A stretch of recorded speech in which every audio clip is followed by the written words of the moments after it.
Welcome to Live Daf, your online Daf Yomi Shir. Shalom Aleichem and welcome back to today's Daf Yomi, which is Yevamos Daf Chaf Hey, and we are holding 9 lines from the top of the Amud. In yesterday's Daf we learned that at times we have to reckon with even a rumor of impropriety that creates trouble, provided it's a sustained rumor, a continuous, uninterrupted rumor. What is considered a sustained rumor? How long does it have to last for to compel us to reckon with it? Asks the Gemara, V'kala deloi pasuk, a koil which was not interrupted. It was a continuous koil. At kam, how long does it have to spread for us to be concerned with it? Amar Abaye. Now we know that Abaye was orphaned as a child. So he had a caretaker, a mother caretaker taking care of him. Amrli Aim, he quotes this caretaker as follows. Dume de Masa. Those individuals in town who are suspected of wrongdoing, Rashi calls them Chashudei Ha'ir.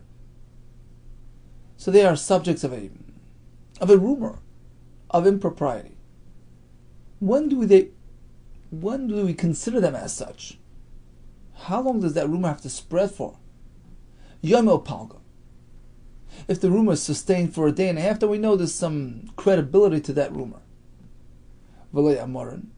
But this is only said Eladli Pasak Beini Ubeini. If it wasn't interrupted in between.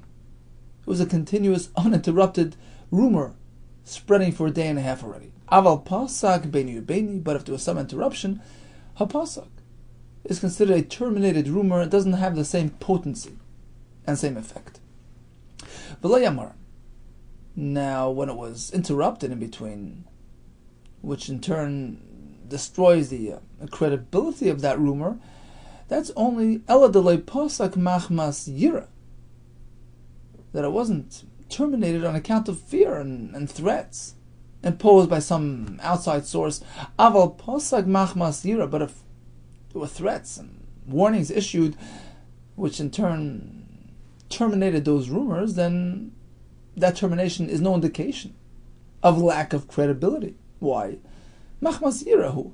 Of course it stopped because of Yira. And therefore we have to give it credibility.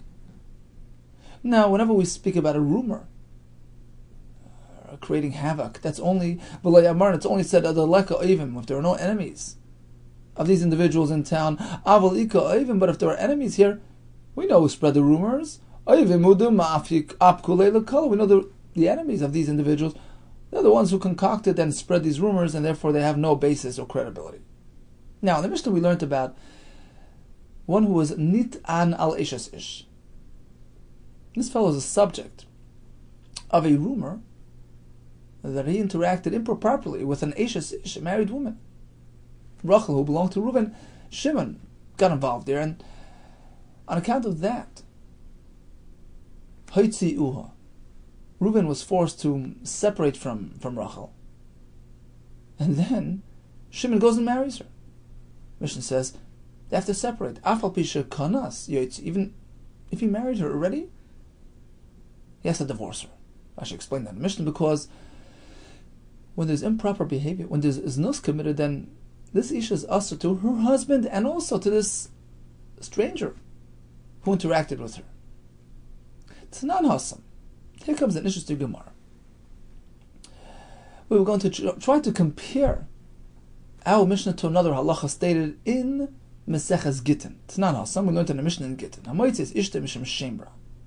This fellow divorces his wife on account of a bad rumor spread on his wife. So he heard about something she did improperly, and he says, "Look, I'm divorcing you." Now, there's always a chashash, there's a concern that he might turn around and regret what he did. He'll investigate matters further and find it to be innocent of this wrongdoing, in which case he'll want to take her back. Lo yachser, there's a special takana, he can't take her back. You know why? Rashi explains according to one pshat. There's a very real concern that she might go and marry somebody else in the meantime. Then her original husband regrets what he did. He'll turn around and say, "Look, I never meant it.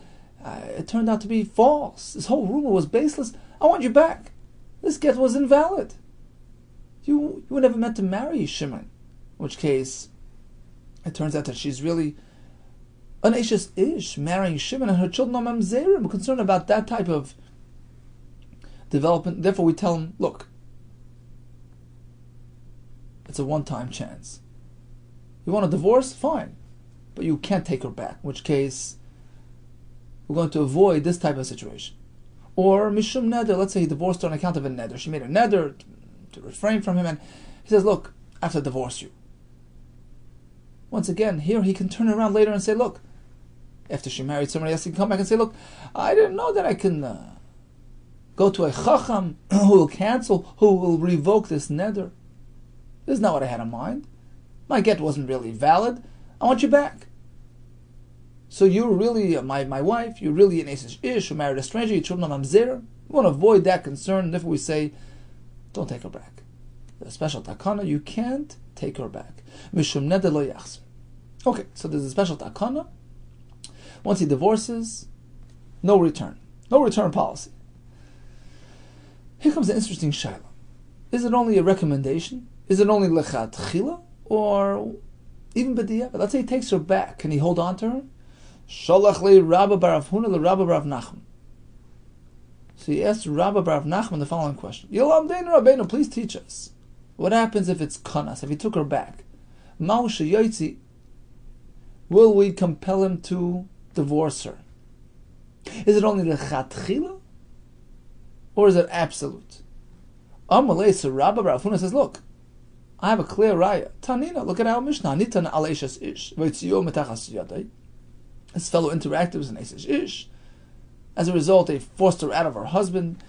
Now this fellow approached her and married her. Even if he actually took her in Yaitzi, he has to divorce. What do we see? We see that since he went ahead and married this Isha, an Isha with whom there was a strong suspicion that he interacted with improperly while she was still married to Reuven. So when he marries her, he's pretty much substantiating, confirming, solidifying that rumor, giving basis and credibility to what's been spread. And therefore we say, look, you've just confirmed that you did not avera with her. Otherwise, why are you jumping in and marrying her? You have to get rid of her. She's usher to you. Likewise, says the Gemara in our case, an husband was moitzias ishte mishum shemra. He got wind of some suspicious facts, suspicious rumors. He spread about his wife, and he divorced her. What he did basically was substantiate those rumors, confirm those suspicions by the very fact that he divorced her. In which case we can't allow her back, because if he confirmed the fact, if he agreed to the fact that she did avera while she was under his care, he may not marry her. She's usher to her husband as well. So let's equate both halachas. If there was a confirmation on that rumor, if they're treated as fact, and therefore even b'diavad, they can't stay together. So this was who? This was Rabbi Rav Nachman speaking back to Rabbi Rav Huna. Amar lei, but he responded, no. How can you compare? Midami. The two things are incomparable. Hasam hoitziu. In our Mishnah, Bezdin forced her out of her first husband because there were Edom that she did not avera.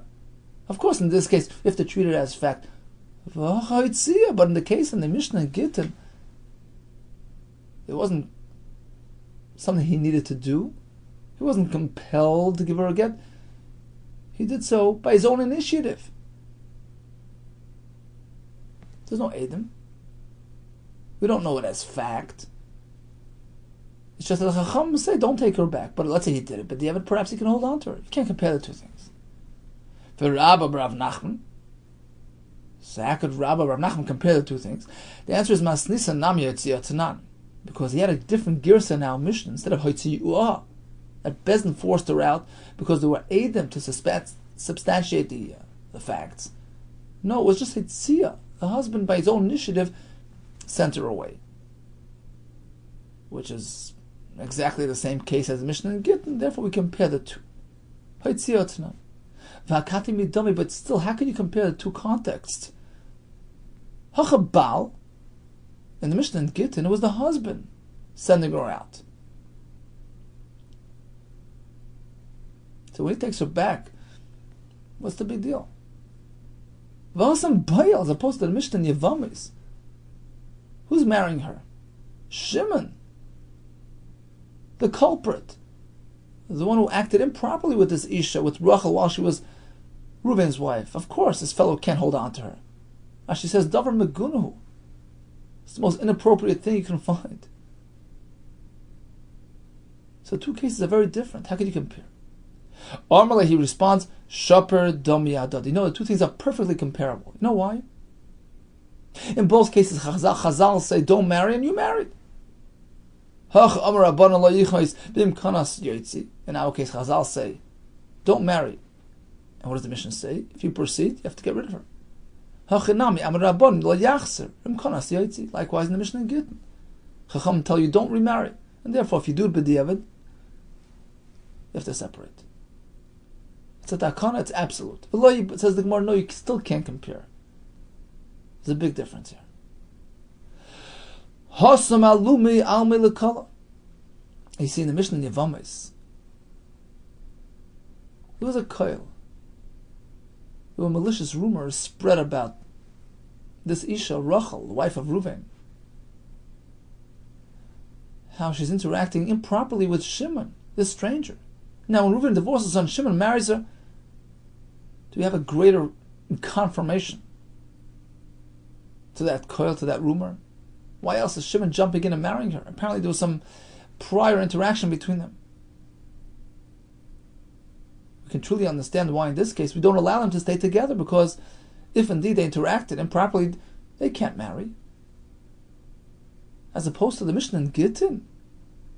Hacha Amrinan Kambe Bekala Velase. What happened was the poor husband heard about something improper, so he did a get. But then, Kamle B'Milsa, he went ahead and investigated matters, and it turns out the whole thing was just a fake. Velase didn't exist, so he takes her back. So in that case, certainly we should allow him to take her back. So you can't compare the two things. Continues the Mishnah. We're going to have several more examples of directives issued by Chachamim in order to refrain from Lazus Sfosayim that we learned yesterday. Lazus Sfosayim means keep away from creating an inappropriate image of oneself. Steer clear of suspicions and rumors. When a person is meant to do so, you're meant to find favor and sure that you have a clean slate and clean image in the eyes of Hashem and mankind. So we have several more examples where Chacham tell you, refrain, keep away, keep a good record and a good image. Maybe get in dinas hayam. This fellow delivered a get from a faraway town, from Chutz La'aretz, v'amar b'fanei nechta, which case he has to testify, look, it was written and signed in front of me, lishma, for the sake of the Isha. So he's doing two things. He's delivering a document, but he's also testifying to its validity. Lo yisas ishta, he shouldn't go ahead and marry that woman. Why? Rashi says, since her ability to remarry is based on this fellow's verbal testimony. That creates lazus fosayim. People will start speaking about it. Well, perhaps he concocted the whole thing. He orchestrated it. He spoke forcefully in order to arrange this marriage between himself and this Isha. Another example is mace. He testifies to this person's death. Haraktiv, I killed him. Harak, no, we killed him. Well, he says Ishta, he can't marry his wife. So although the wife is free to marry, Rashi says, because when it comes to Edus Isha, this type of testimony, where we testify about Isha's husband passing away, even one aid is sufficient. So she can go and marry somebody else, but not this fellow, which would create a wrong impression. bad press, and therefore we don't allow it. But she can marry other people. Rabbi Yehuda disagrees in one case. Rabbi Yehuda Omer Haraktiv. He says, I personally was involved in killing him. Lo tinase ishtai. In this case, she can't even marry a stranger because, look, he's admitting that he's the culprit. He's indicting himself. He's implicating himself in this crime, in which case, he's a Rasha. You can't believe him. But if he only says, Haragnu, we killed him, tinase ishtai, and then she's free to marry, the Gemara says, because we interpret that he meant to say, I was associated with the murderers, but I wasn't actually personally involved.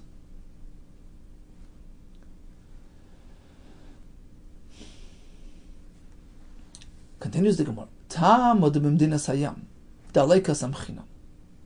This fellow delivered a get. Can't proceed and marry this Isha because he brought the get from far away. He needed to say this additional clause, this testimony, in which case it would arouse suspicion that he's orchestrating it in order to arrange this marriage. Aval marries Yisrael, but if he brings it from a town in Eretz Yisrael, the lavalikas amchin, in this case you don't have to say anything. The document itself speaks for itself. He says Ishtai. Even he can go marry this Isha. We don't suspect that he actually forged a document. That far we won't say. And therefore it won't arouse any suspicion. Asks the Gemara, if that's the case, let's move on to the next case in the Mishnah. Vameis. If he comes and says, I know her husband passed away. In that case as well, we don't rely on him and on his testimony. We're not relying on him, rather on the Isha herself, who will do her own work, her own investigation. Damar, as we learned in Maseches Yevamos, actually later in the Tzadik Gimel. You know why we rely even on a single aid when it comes to this type of testimony? Because Isha Daiko Mitzvah. A woman knows better than just going and marrying carelessly. She'll be Madayik. She investigates matters thoroughly, as only a woman can do. Gets into the nitty-gritty details, and she figures to the last detail, and she discovers the truth. That's the reason why we are mata the Isha to remarry in this case. So it's not really him doing it, it's her own doing. There's no Lazarus Svasaim here. He didn't orchestrate anything, she did it.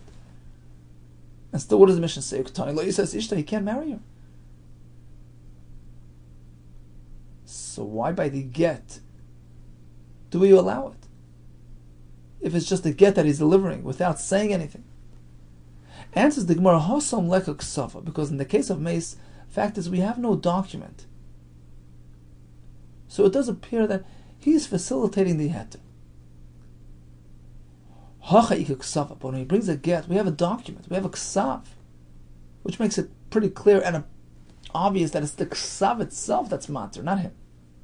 This anonymous, we find this similar halacha, Maseches Gittin, discussing those nashim who have animosity and we don't trust them when they testify regarding a woman's husband's death. Perhaps they're just trying to mislead her and lead her astray.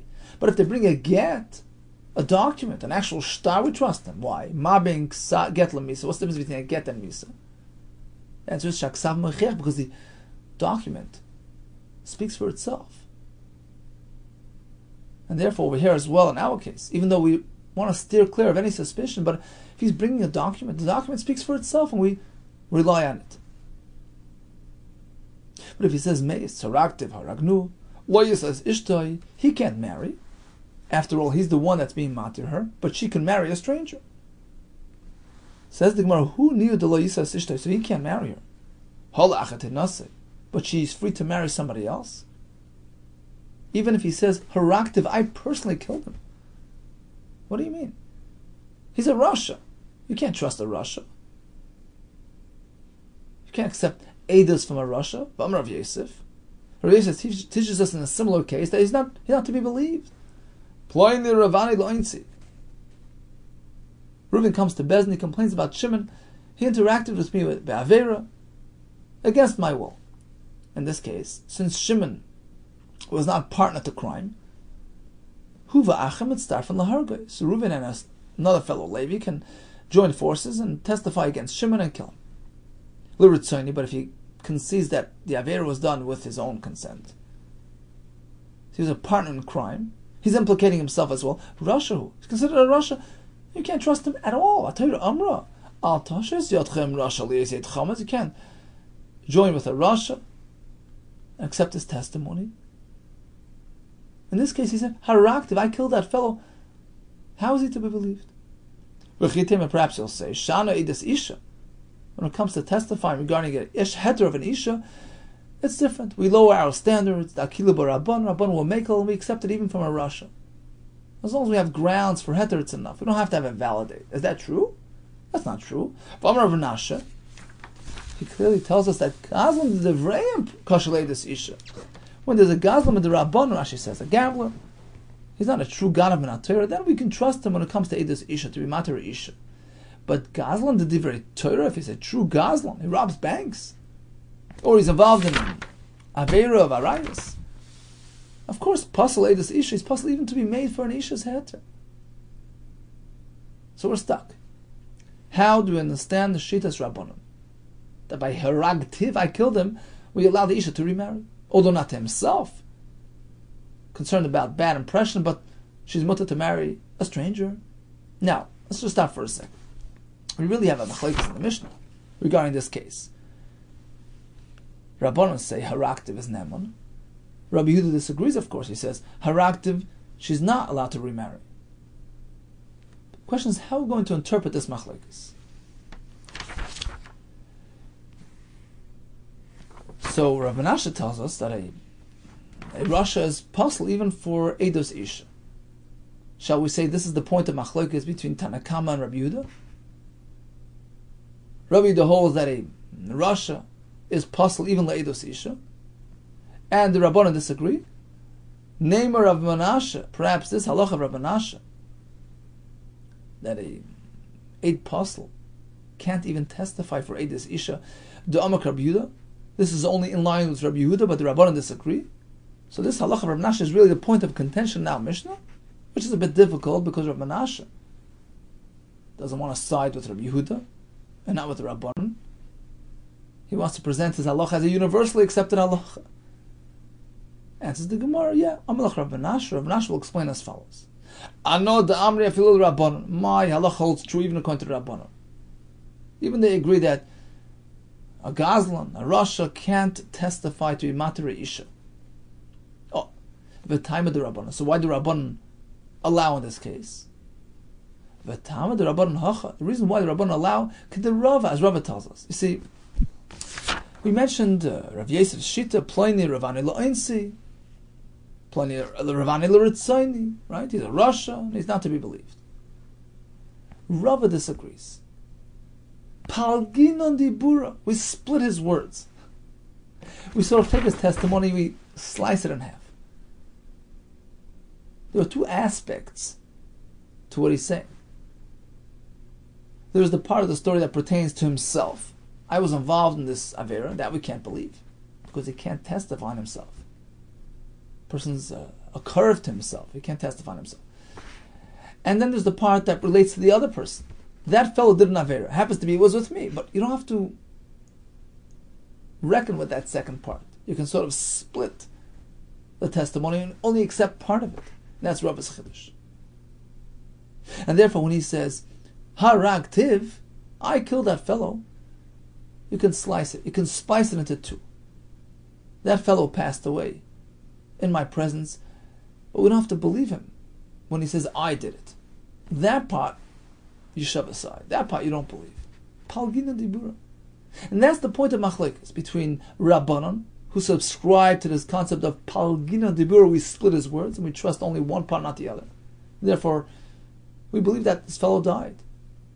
Irrelevant of circumstance, this fellow died. We have an aid for that. Who killed him? That's irrelevant. And therefore, we don't have to treat this fellow as a rush. We don't have to even listen to that part of the story. Therefore, this Isha is free to marry. Whereas Rabbi Yehuda doesn't agree. He says no. Either you accept the entire statement or nothing. Either all or nothing. Well, in this case, you can't accept all, because a person can't testify on himself. So you don't accept anything.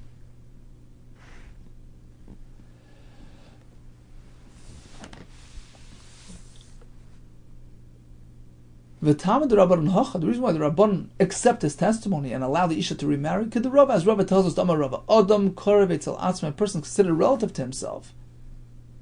So when he speaks about what he did, you can't accept it. And therefore you can't believe that he's a Rasha. He can't consider himself a Rasha in our eyes. So we just accept the aspect of his testimony that pertains to the stranger, not himself.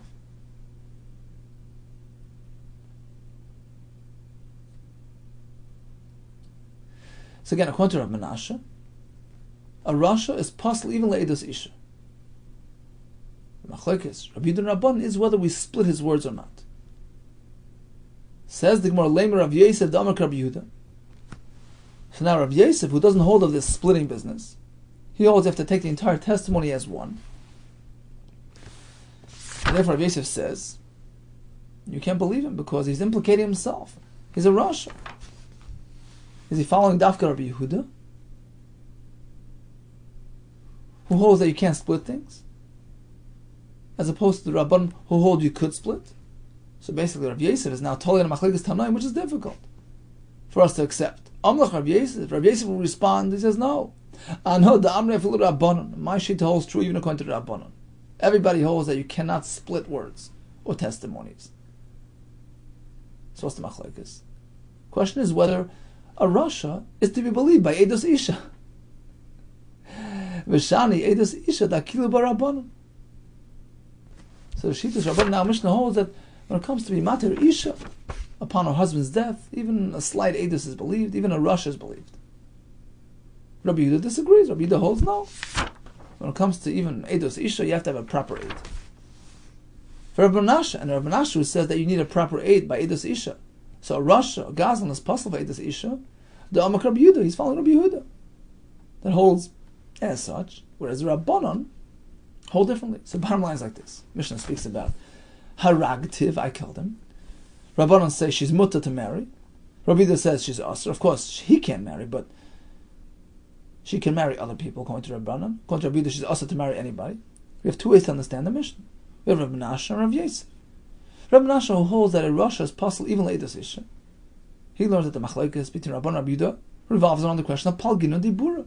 Rabbanon say palginu, we split his words, we only accept the part that pertains to the stranger, not himself. So therefore, we take it on as fact that this fellow passed away. Whereas Rabbi Yehuda says, no, she's asr because we don't split words. We don't split statements. We take the entire count as one, the whole unit, and therefore we can't trust this fellow because he's implicating himself in the crime. And therefore there's no heta to be mad. Rav Yosef learns, all agree, lo palgin and dibura, we never split things. So what's the machlekes? Machlekes is whether Rasha is kasha b'eidos isha. Rabbanan say yes, Rabbi Yehuda says no. So the Mishnah spoke about haragtiv and haragnu. And haragnu, Rabbi Yehuda says tinase ishta.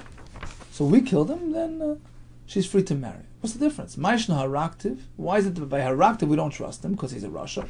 Or ma'ishna haragnu, we killed him, we do trust him. What's the difference? He was involved in the murder.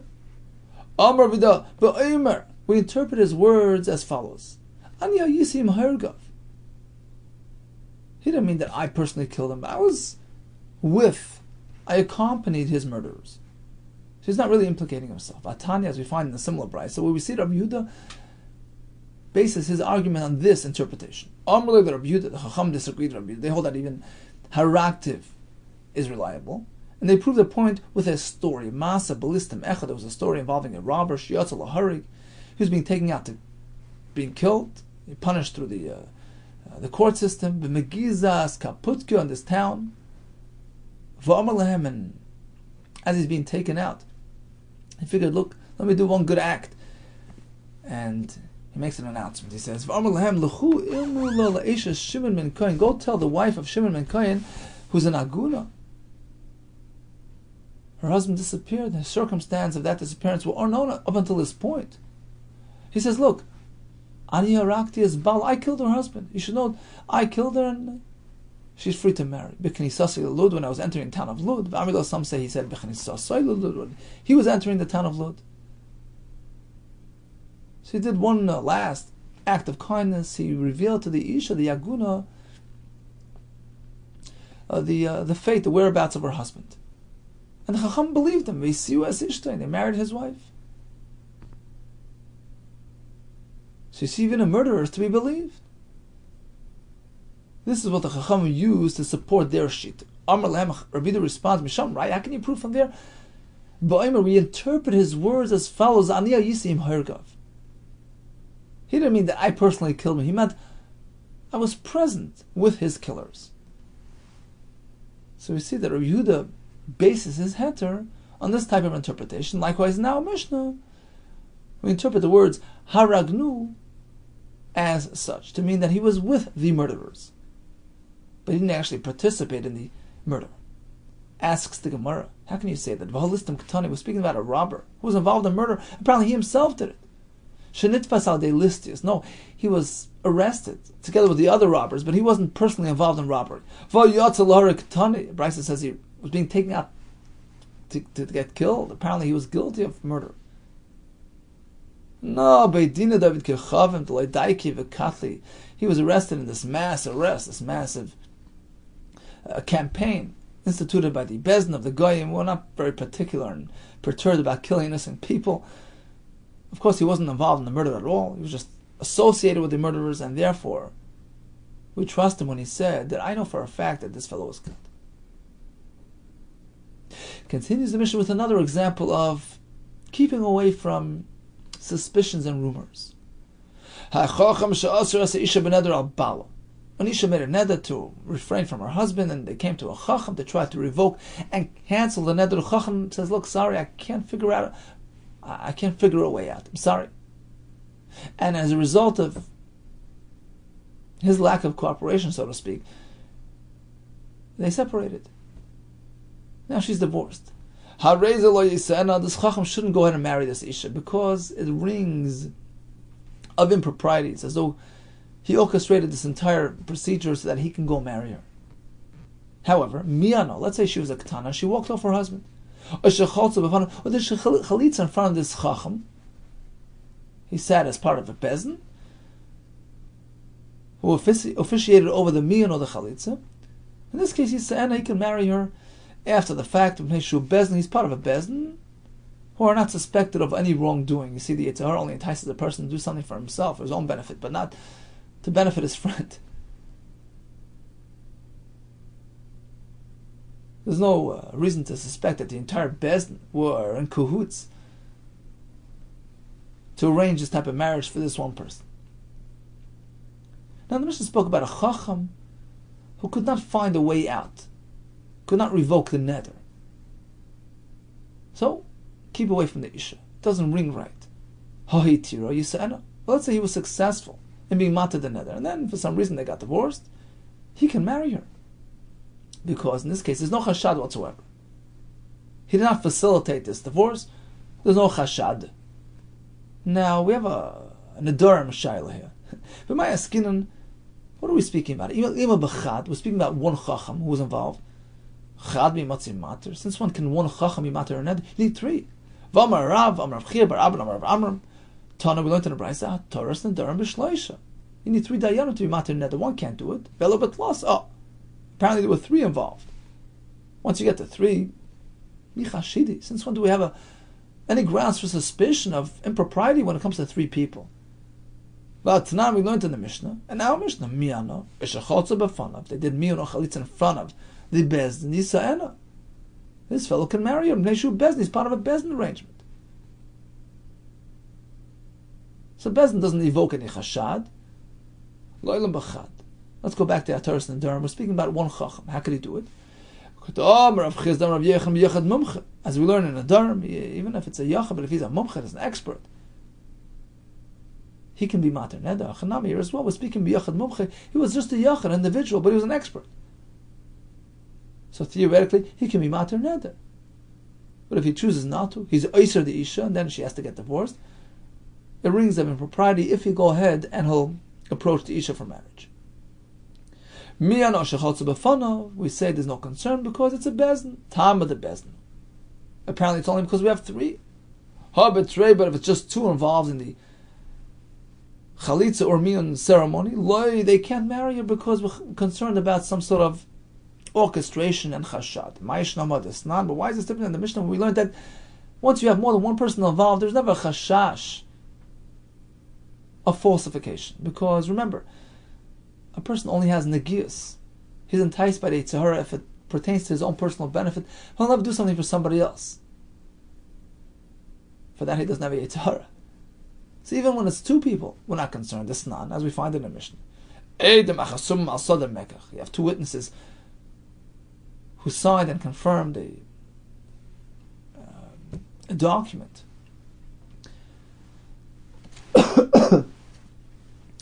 A property purchasing document.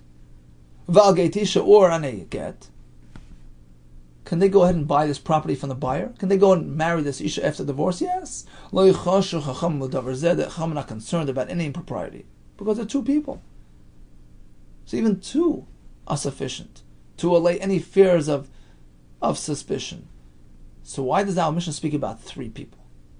You're right, says the Gemara. Two is enough. The Mishnah speaks about three just to teach us a new halacha regarding mi'un. The Mishnah is just trying to teach us a halacha regarding the mi'un process. Lafuki mando amar mi'un b'fnei shnayim, as opposed to the shita that two people are enough for the mi'un. Kamash Malon, the Mishnah is telling you, mi'un begimel, you need three, you need a full bezin to be present at the point of mi'un. So it's unrelated to the topic at hand of chashash. Even two would allay that fear, but it's just a side point that you need a three dayan bezin present during the mi'un. Here comes a shayla. In all these cases, the chacham that asa the isha, the fellow that brought the get, well, we have this chashad of impropriety, of lazus vasayim. He's not meant to go marry this isha. What if he does? B'di eved, what happens? He married her marshi yotzi. Does he have to separate? Rav Machlokes, Rav Kana Amar, konas moitzi, even b'di eved he has to separate. That's how serious this concern is. Rav Ashi Amar konas ein moitzi, once he marries, he doesn't have to separate. Tani luhu Rav Zuti dvei Rav Papi. So Rav Zuti taught him a braysa, kedivrei Omer, in support of the shita of konas ein moitzi, but the Eved doesn't have to separate. Amalei Rabban Ravashi. Rabban asked Ravashi, he was the one who said, you don't have to separate. Where are you coming from? Gemara or Svara? Is it something that you accepted from your Rabbeim, or is it something which you introduced on your own misvara? Amalei, he tells them, none of the above. It's actually a masnisni, it's a mishnah that we learned yesterday. Hanitan mishivcha v'nishtachracha. This fellow was a nitan, suspected of interacting improperly with her shifcha, and then she was set free. With a guy, and then she converted. He shouldn't marry her. It rings of impropriety because it substantiates those earlier rumors. But if he marries, he doesn't have to separate. Alma, apparently we see from here. As bad as a rumor is, but it's not strong enough to separate husband from wife. When we're dealing with rumors, that's not reason enough to separate and to divorce. Hachanami here as well. In our cases, the concern about rumors is not strong enough, and not serious enough to compel divorce. That's a raya that konas enemitz. Okay, let's do a quick chazar of today's daf. We learned about the power of koil, of a rumor. Kol adolei pasuk is referring to a koil which spread for a full day and a half without hefsek. Now, if it stopped on account of fear and threat, of course, we consider it as though it didn't stop. Now we had a shadow regarding those cases where the Chazal tell you don't marry. But the Yevad, what happens? Do you have to separate or not? We had our case where this fellow interacted with an ish. In this case, we say, if this troublemaker took her in, he has to separate. Because he's pretty much substantiating and confirming what happened. Whereas in the case of the husband who heard about her, Shemran sent her go, he can take her back. In that case, it's not Asr B'di'evet. We have several more cases of Lazus Svasayim. Remove any impression of impropriety, avoid any suspicion, any chashad.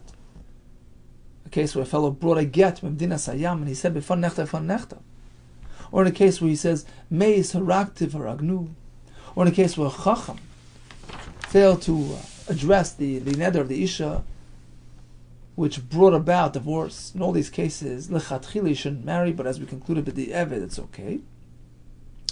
We had an interesting machlekes in Rabban Rabbi Yehuda in a case where a fellow says, look, I personally was involved in murdering this fellow Haraktiv. What happens now? So he himself, of course, should not approach her, but is she mutter to marry a stranger? Rabbanan say yes, Rabbi Yehuda say no. We have two ways to understand it. Rav Menashe's approach, Rav Menashe says that in Russia, a gazlam and a is possible even for Eidas Isha. Machlekes here is whether we say Palgin on Dibura. According to Rabbanan, we split the testimony to two. We believe the part which pertains to the stranger. This fellow was killed. But we ignore the fact that pertains to himself, that I killed him. And therefore, she's mutter to marry. According to Rabbi Yehuda, we can't separate, we can't split, and therefore we can't trust him whatsoever. Rabbi Yehuda's approach is, we never split things. So we have to accept the fact that he killed him. He's a Rasha. The question is, do we accept Eidos from a Rasha in this context of Eidos Isha? According to Rabbanan, yes. According to Rabbi Yehuda, no. Now in the case of Haragnu, Rabbi Yehuda says, in this case I concede, I agree with you, Rabbanan, that she's free to marry. Why?